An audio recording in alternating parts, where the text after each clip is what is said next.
In today's lecture, we will focus on that how a PDA can accept the language.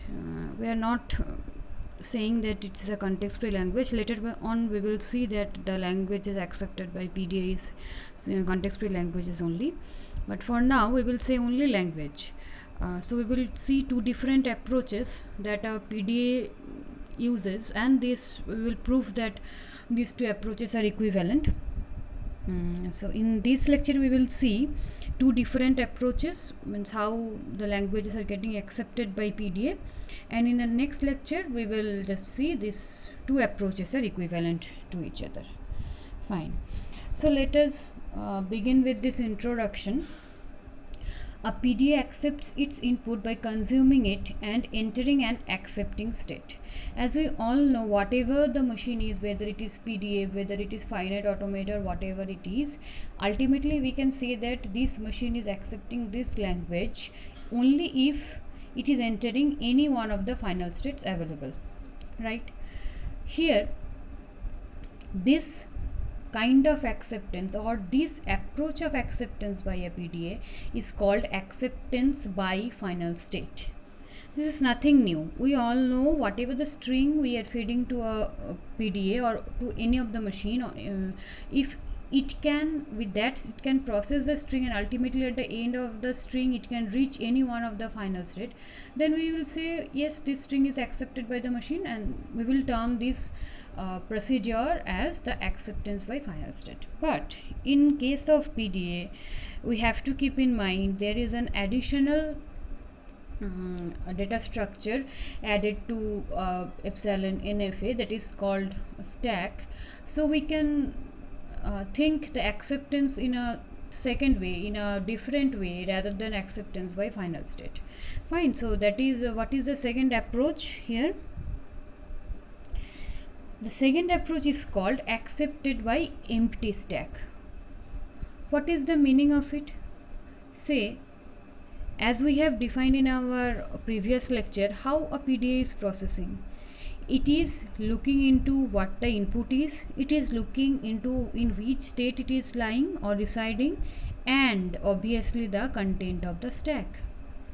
So if such a situation comes when when my stack is empty, there is nothing to process anymore, what we will do?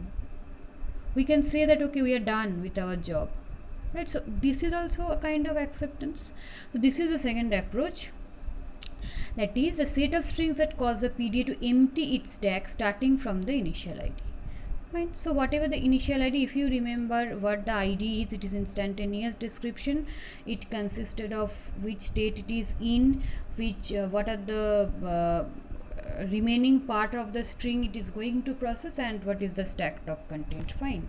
So with these three, when this ID becomes what, that the content of the stack becomes empty, we can say that we have nothing to process anymore, and our string is being accepted. So accepted by empty stack means we are emptying the stack whenever we reach the end of the string, means the same thing, right? So these two different approaches are there which a PDA uses to say that it has accepted the given language. Fine. And these two methods are equivalent in the sense that a language L has a PDA that accepts it by final state if and only if L has a PDA that accepts it by empty stack. Now we are just saying the statement. In our next lecture we will prove it. Fine. That whatever the language a PDA is getting, or whatever the language you're feeding to a PDA, if it gets accepted by its final one, any of the final states available, or if after processing the string it has emptied its stack, then the result is same and the conclusion is same, that is the language has been accepted. Fine. We will see the proof in our next lecture.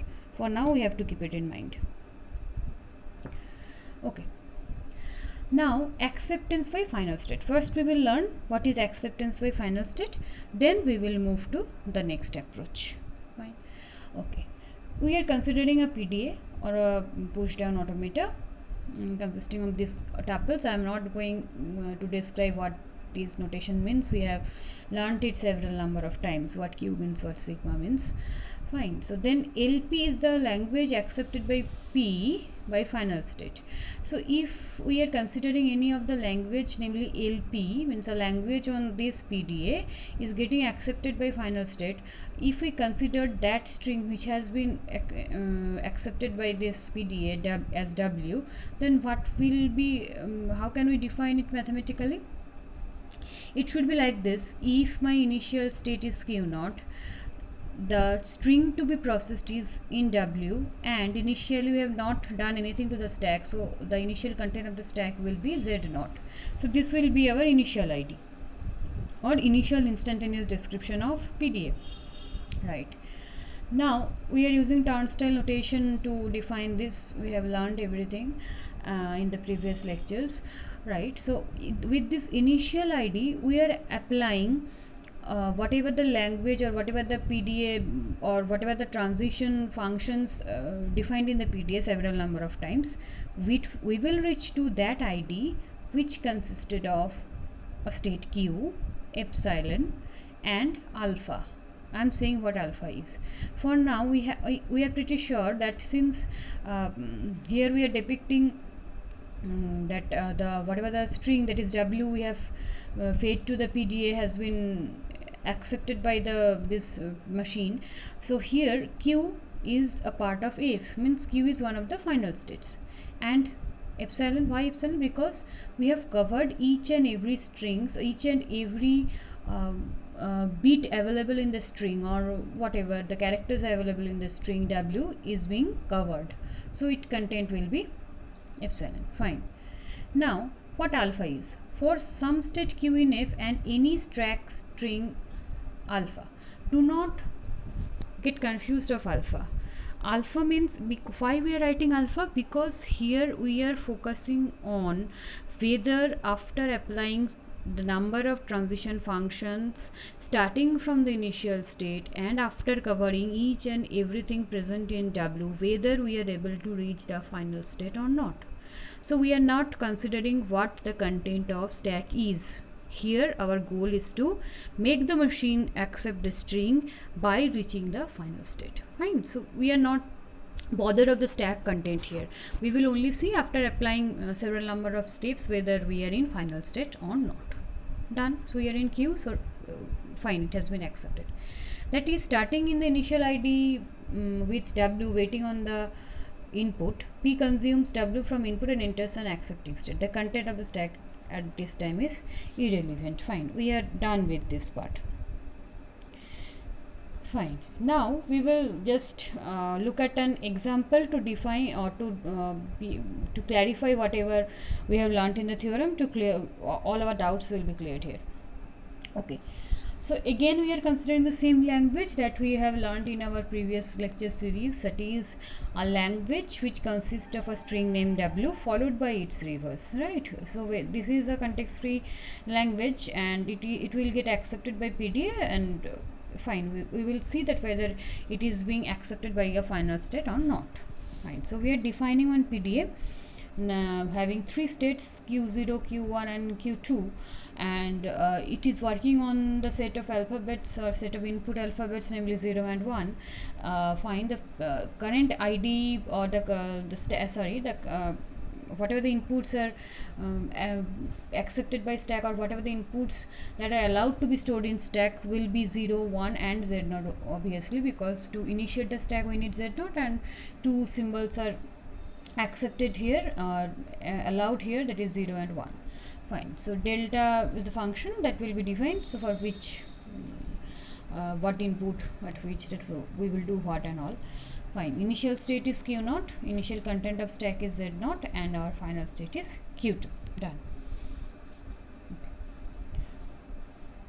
So what we are claiming, we have claimed that the above PDA accepts the language LW followed by WR, the language of the strings in the set 0, 1 that have the form of this W followed by WR. The proof is an if and only if statement. The PDA P of the above example accepts string X by final state if and only if X is in the form of W followed by WR. So here what we are claiming that our PDA is going to accept those language which are in the form of WWR on the string 01. So this approach or whatever we are claiming, this can be proved by two different way. One statement will cover under if and another statement will cover under only if. Means nothing, we will just cover two statements, that if this condition holds, my approach is okay. If another conditions hold, then only it will be done. If and only if this condition holds, so that will only be the way of PDA to succeed, right? So if this statement holds, then only my PDA will accept, otherwise not. So this acceptance by final state can be proved by this if and only if approach. We will see it. Okay. Here first we are considering the if part. What if part is saying? This part is easy, and we have only to show the accepting computation of P. If X is any of the string is having this kind of feature W followed by WR, then observe that we are starting with Q0. Our first unprocessed string is W followed by WR. Initial content of stack is Z0. Fine, we have okay with this one.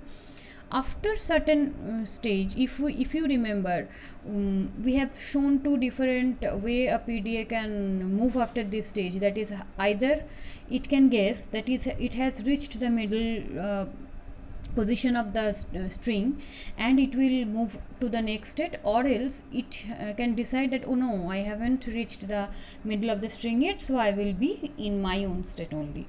So first approach saying that it has consumed W part and has guessed that it has not reached the middle. Okay, so then what will be the remaining part of the string? WR only, because we have covered W, so WR is the remaining part. And what will be the stacked up content now? That WR part. Do not get confused that how a stacked up content can be WR.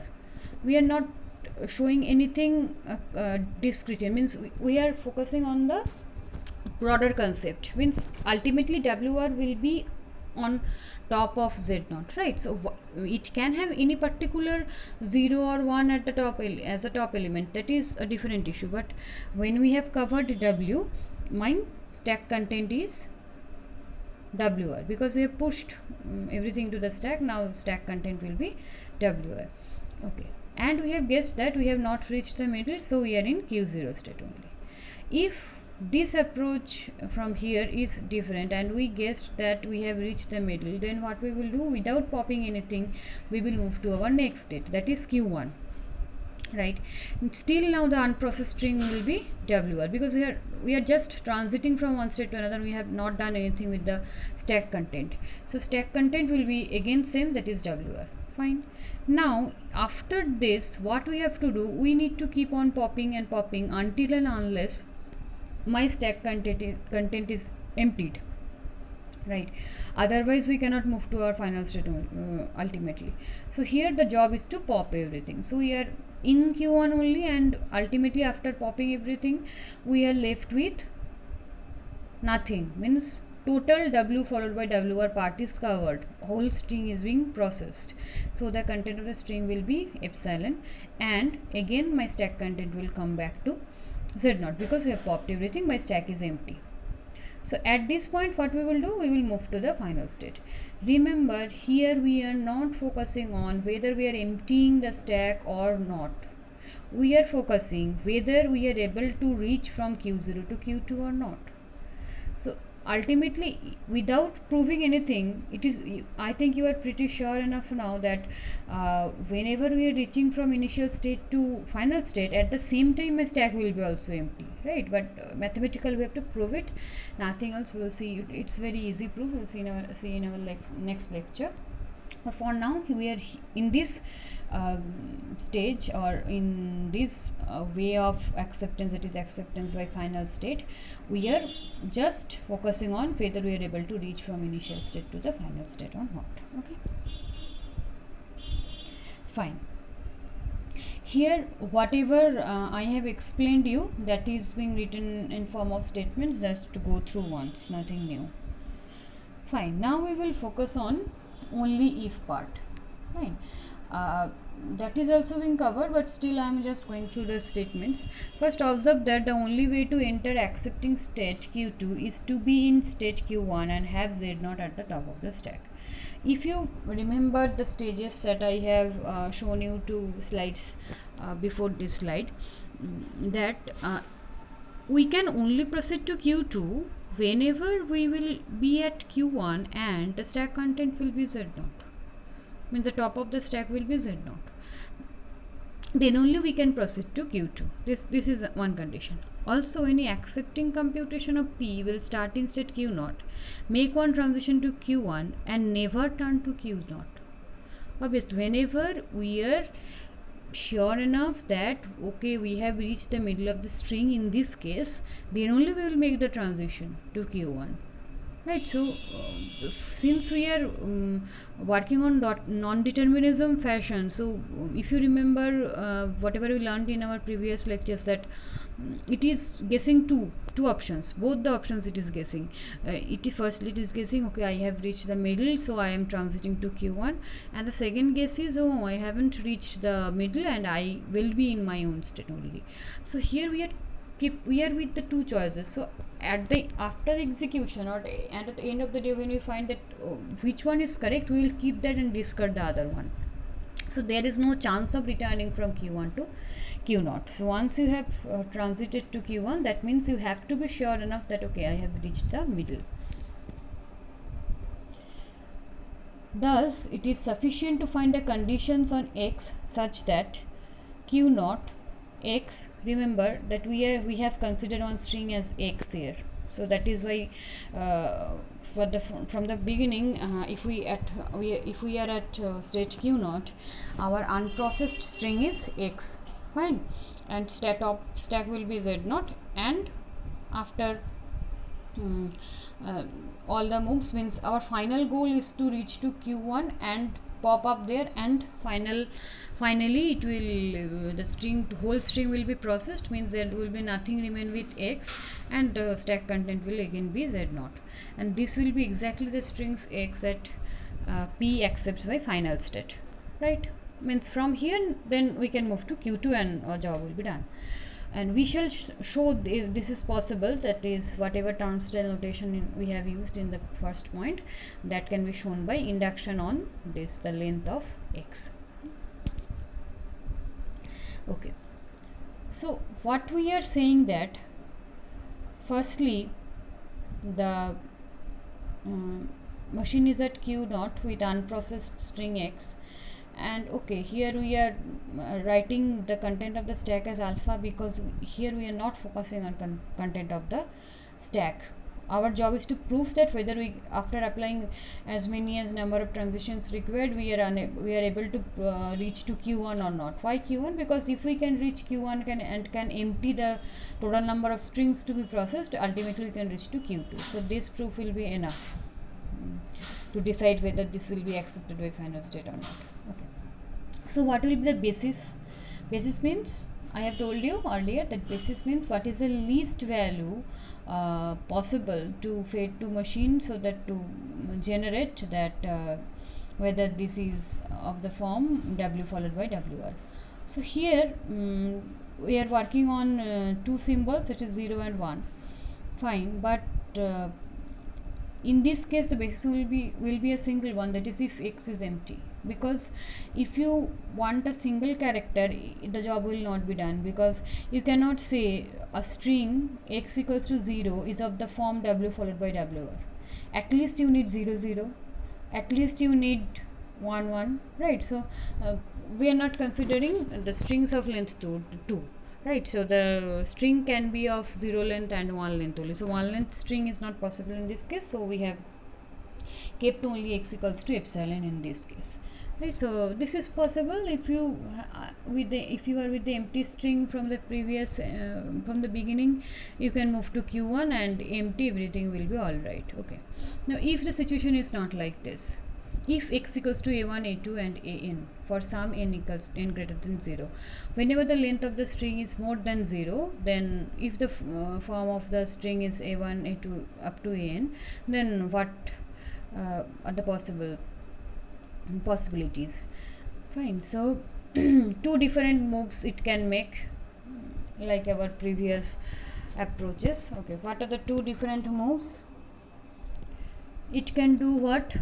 It can guess that it has reached the middle and can move to q1. Okay, so now in this state, whenever it has guessed that it has reached the middle and has moved to or transited to the next state, what it can do now, it can pop off from the stack, and then what will happen? So from q1, if it starts popping, it will ultimately reach a situation where the content of x will be emptied, right? Why here we are writing beta? Because here since we are not focusing on the content of the stack, we are just replacing alpha with beta to show that we have popped something from the stack, right? So beta will obviously be shorter than alpha. Just to be in a correct sense, we are not focusing on what alpha is, what beta is. We are not focusing on content of the stack. Here we are focusing whether from transiting from one state to another, and after popping we are left with any string or not. If we are not left with any string, then our job is done.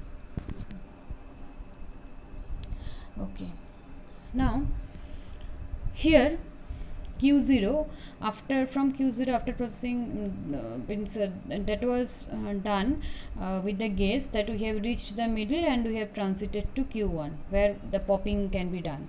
But here the second choice can be that we have not reached the middle of the string and can be in my own state only, right? So here from q0, after processing a1, a2, an and alpha, see it has processed only a1, so it has not reached the middle as per our guess. So the required or the left out string will be starting from a2 and ending at an, and now a1 will be the top of the stack. So a1 has just moved with the alpha. Now if we follow this approach, ultimately a situation will come when we will move to the middle and we will ultimately transit to q1.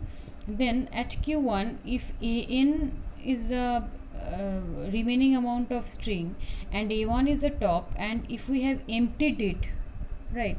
So what can you guess here? a1 is equals to an only, right? Otherwise it is not possible. If we have popped a1 above and we are left with an, and at that processing we are saying that we have emptied the stack, that is nothing remains in the stack, nothing remains with the input symbol. So that means a1 and an are equal, means we have, whenever we have processed a1, that means we have processed an. So that's why we are guessing that a1 is equals to an here. So you can write this one, whatever the turnstile notation is shown in the last line. Now if you remember the theorem or the 3 points that we have covered during the instantaneous description of PDA, one point was there: if any string comes after the processing, means if any tail string comes, then we can discard that string, right? If any string means after covering all the strings, if any tail portion remains, we can discard it, right? So here we will use that theorem. What we are focusing on the string up to n minus 1. Why we are doing this? Because ultimately we have to show that that this portion a2, from starting from a2 and ending at n minus 1, is shorter than an, then only our proof will be done. So here we are just discarding the last portion because we have already proved that a1 and an are equivalent. So whether we are writing up to n minus 1 or n, the thing is same. Okay, fine. By theorem we can remove the symbol an from the end of the input, since it is not used. We are not using, we are telling that a1 is equivalent to an. Fine. So thus this can be written, because we have with this input we have ultimately moved to the next state q1, and we are done with the string, means there is no more content left with the string. Since the input for this sequence is shorter than n, we may apply the inductive hypothesis and conclude that a2 up to n is in the form of yr for some y. How we are proving this? If you remember the this first whatever conditions we have assumed, that if we can reach ultimately q1 and the string content is epsilon at this moment, then we can say that okay, we have processed all the string, and means we have popped everything from a stack, and now we will just make a move to our final state, then our job will be done. So applying that theorem and using this hypothesis method, we can say that it is in the form of y followed by yr. Right. So here we what means why I have said that you can remove an from here. So if you see that now the stack content or stack top is a1, and we have said that a2 up to an minus 1 is of the form y followed by yr, so we are just replacing that place with y followed by yr, then we are writing again. So now you can say, you can be sure enough that an is of no use here. So, and we also know that a1 equals to an, we have proved it. So we are remaining with only that y followed by yr part, and it is of the form w followed by wr, right? So this is fine. So this is following the pattern which we are waiting for. Okay. The above is the heart of the proof that the only way to accept x is for x to be equal to w followed by wr for some w. Thus we have the only if part of the proof, which with the if part proved earlier tell us that p accepts exactly those strings in a language of w followed by wr. So we are done with our proof, with this proof. Okay. This is the second approach which we were talking about earlier, that acceptance by empty stack. For still now we have seen that acceptance by final state is what, and we are done with the proof. Now we will just see what is the meaning of the acceptance by empty stack. Okay, so again we are considering the same PDA of this form. Now here we are, instead of writing LP, that is a language accepted by finite automata, we are writing NP. NP means for this kind of situation where the acceptance of language is being displayed by this theorem, that is it is for processing this string, it is emptying its stack. So in this kind of approach we will use NP instead of LP. Okay, this is a convention to use. Fine. Now here if we have to generalize the thing, what we will write, say for processing w, if we start from z0 state and we are remaining with total string, now we have to process it and initial content will be z0. Ultimately we have to move to which state, means if q is our final state, one of the final state, my content or the content of the string, remaining string will be epsilon, and again the stack content will be empty.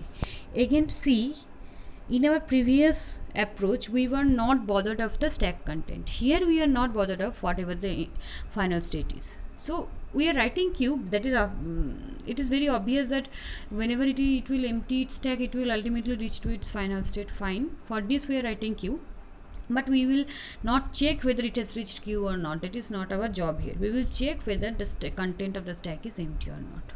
Okay, fine. If you consider the example, that is the PDP of the example given before, what example, that is the language of the form w followed by wr never empties its stack. So np equals to phi. Why it was never emptying its stack? Because we were considering that the initial content of the stack is z0. So as soon as we are seeing that the content of the stack is z0, we will be sure enough that okay, we have processed all the string. but there was something in the stack, namely z naught. We just used that symbol to just to show that okay, we have initiated the stack. It is of no use. Ultimately we are not processing z naught at all. So whether we are emptying the stack or whether we are keeping z naught in the stack, the meaning is same. But in this situation, in previously we were not considering the empty state of the stack, we kept z naught on it. However, a small modification will allow P to accept WWR by empty stack as well as by final stack. If we modify that, we will not keep z naught. Means we are initiating our process with z naught, fine, but ultimately whenever we will pop everything, we will not keep z naught into the stack. Then only the situation will be same. We will see that okay, my stack is empty, then fine, our string has been accepted by the machine. So what modification we need? What, if you remember, we have written this kind of thing that at Q1, whenever all the popping instructions are being processed and the string to be processed is empty, means epsilon, and the stack content is z naught, we moved to Q2 and z naught was the content of the stack. We will just replace that z naught with epsilon, means we will not keep z naught, then our job will be done, fine. Now P pops the last symbol of its stack as it accepts an NP equals to LP, right? So the language that is being accepted by the final state will be same, that is being language accepted by the approach of emptying the stack, and that will be the language of the form W followed by WR. So both the situations are same. Still in our next lecture we will just prove it, okay, two things as same, fine. Now since the set of accepting states is irrelevant, so here the whatever the state accepting state it is irrelevant in this approach. We shall sometimes leave off the last, the seventh component of the PDA. So if we have to define PDA here, we are not bothering of the final state. You can discard that from the tuple notation. So in this approach it is of no use. So you can just write PDA using 6 tuple instead of 7. And this is the way of acceptance by final empty stack, and previously we have read acceptance by final state. So in the next lecture we'll see both of them are equivalent. Now for now you can also guess that okay, both of them are equivalent. Still we will follow the approach of following starting from one of the approach, whether we can move to the second approach and the vice versa, okay. So that will be our next class, and this is the end of today's lecture. Thank you.